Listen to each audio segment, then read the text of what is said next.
Hai semuanya, gimana kabar kalian? Semoga selalu dalam keadaan baik. Jadi welcome back teman-teman di segmen analisa kripto, dan di video kali ini kita akan bahas permintaan dari Bank MacForce minta dibahas untuk DEP, token DEP ya, sesuai dengan requestannya 2 hari lalu. Oke, kita akan coba untuk lihat. Ini ada replay nih. Nitip gan, kalian nitip sandal. Gue juga megang bang, nitip bakso. Waduh, ini nitip bakso. Oke, kita akan bahas ya DEP. Coin atau nama projectnya adalah Deap Coin. Jadi kalau kita lihat ini merupakan sebuah platform gaming teman-teman yang dibangun oleh Digital Entertainment Asset Pte. Sebuah perusahaan yang kantornya itu juga ada di Singapura, teman-teman, yang membuat project berbasiskan dengan NFT DeFi platform, di mana di dalam fiturnya, di dalam apa namanya produknya itu ada gaming ya berbasiskan dengan NFT juga, serta hiburan yang lainnya. Jadi ini bergerak di ERC20 atau di blockchainnya Ethereum. Kalau kita perhatikan juga ini merupakan sebuah platform GameFi, teman-teman. Yang mana platform ini tujuannya adalah untuk mengatasi permasalahan yang terbentuk dari IPS and copyright. Oh, dia masuk ke dunia blockchain supaya platformnya itu nggak bisa di-copy, seperti itu kurang lebih ya. Karena kan kalau dalam blockchain ya tentunya nggak bisa digandakan lah, bisa dibilang aset-aset yang mereka punya, terutama aset-aset berupa gambar, mungkin itu NFT ataupun sekalian permainannya. Itu ya itu gininya sih pengenalannya teman-teman. Untuk harganya ada di kisaran 21,43 rupiah. Dia punya supply maksimum sebanyak 30 miliar DEP. Kemudian untuk supply yang beredar itu hanya 7,23 miliar saja. Sangat sedikit yang beredar. DEP ini mencapai volume perdagangan yang mencapai peningkatan volume perdagangan sampai 469% dalam 24 jam terakhir. Ini menunjukkan bahwa ada volume yang masuk begitu besar ke project dari DEP ini. Mereka bisa diperdagangkan di Zaif, kemudian Bittrex, PancakeSwap, Get.io, Huobi, kemudian OKX, Maxi, Indodax. Cukup banyak exchange yang bisa memperdagangkan. Ini volumenya naik ya secara signifikan. Coba kita cek info tentang, di sini kita nggak bisa lacak sih apakah ada akumulasi atau enggak. Kalau kita langsung masuk ke websitenya, ini ya namanya da.sg, teman-teman. Play mining, unlock the value of digital asset through entertainment. Kalau kita lihat dari ya mereka punya website, mereka punya tujuan. Tujuan kenapa proyek ini diciptakan yaitu untuk mengembangkan yang namanya era apa namanya new era of entertainment economy. Jadi itu tujuan dari mereka, hanya diciptakan teman-teman. Untuk servisnya itu ada play mining game. Ini play mining apa platform di mana orang bisa main online. Itu kita bisa cek di sini. Kemudian yang satu lagi mereka juga play mining. Mereka juga punya play mining marketplace. Ini marketplace di mana orang-orang bisa melakukan trading. Jadi itu dua produknya. Ini beberapa game yang mereka post teman-teman. Ada namanya apa nih? Job Tribes. Kemudian ada juga ini Fujiwara Kamui First ya.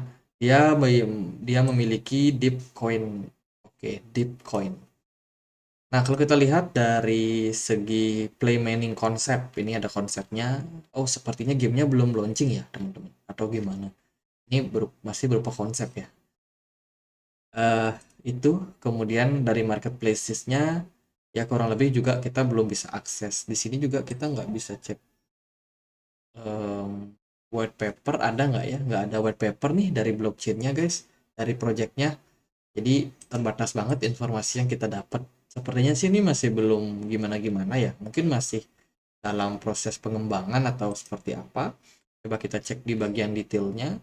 Apakah sudah bisa dimainin atau belum.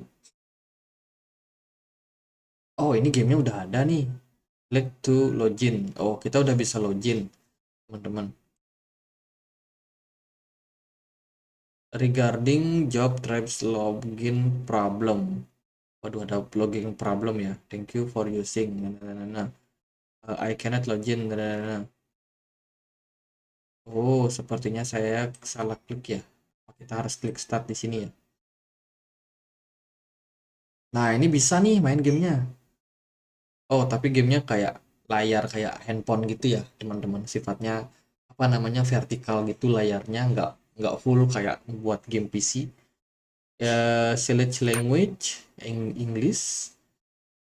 Tapi kalau layar kayak gini sih biasanya agak apa ya, agak kecil ya. Sayang banget nggak dimaksimalin. Padahal kita pakai PC nih.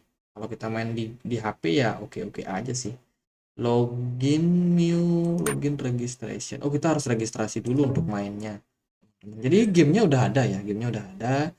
Kemudian mungkin yang paling penting sih apa korelasinya terhadap terhadap mereka punya tokennya. Ini gininya mereka, komunitasnya mereka di Telegram, teman-teman. Overall ya ada yang chatting tapi nggak terlalu banyak bahas soal gininya sih.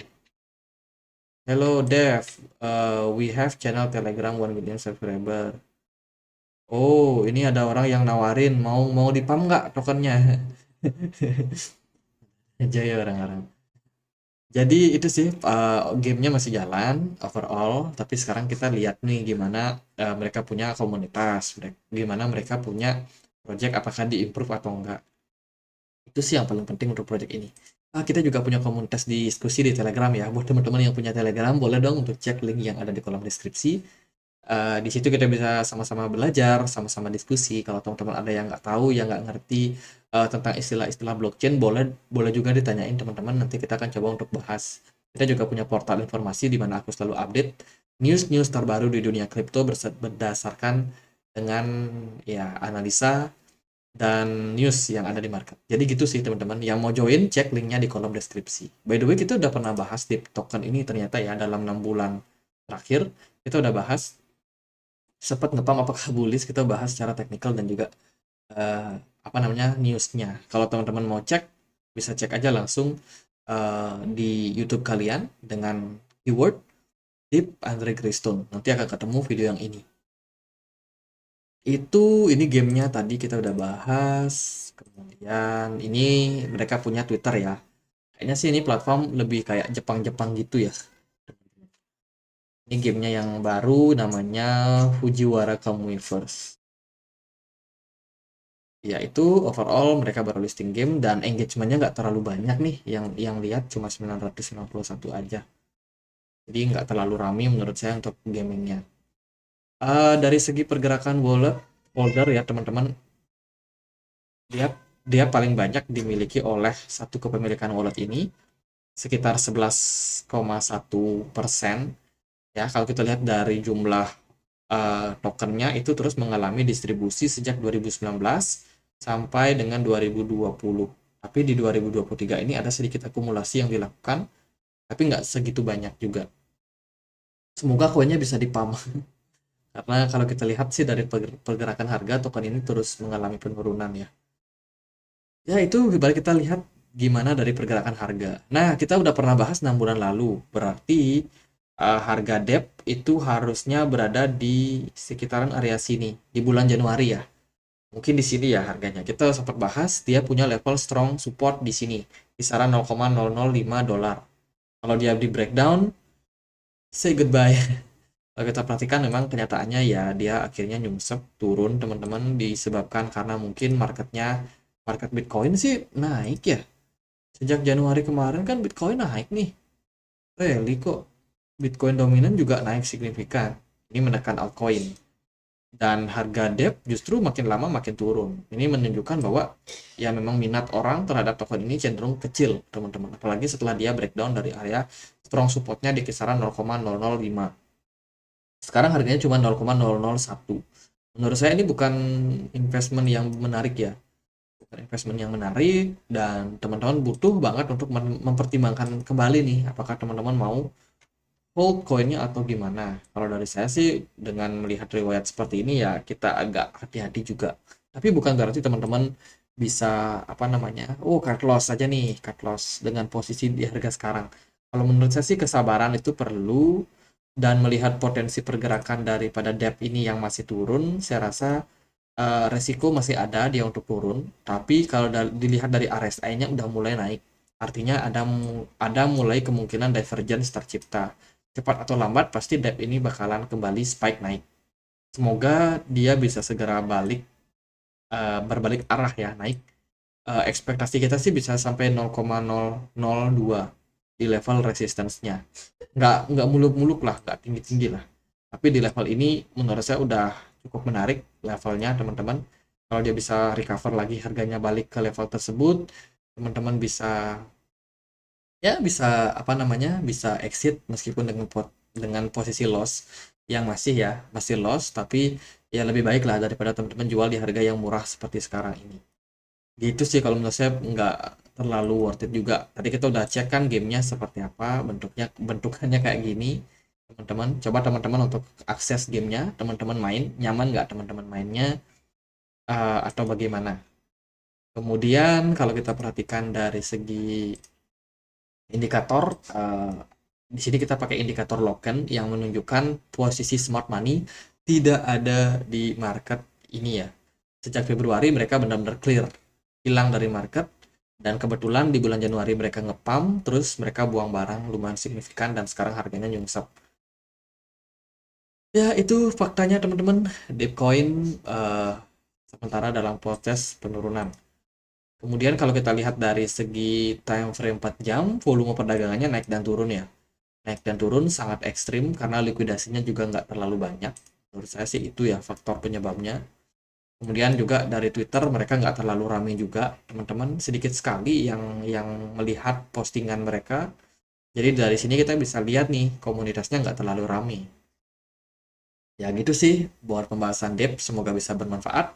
Dan kalau teman-teman ada pertanyaan lain, ada koin lain buat dibahas, silahkan langsung tulis di kolom komentar. Sekian aja akhir kata saya, Andre. Makasih.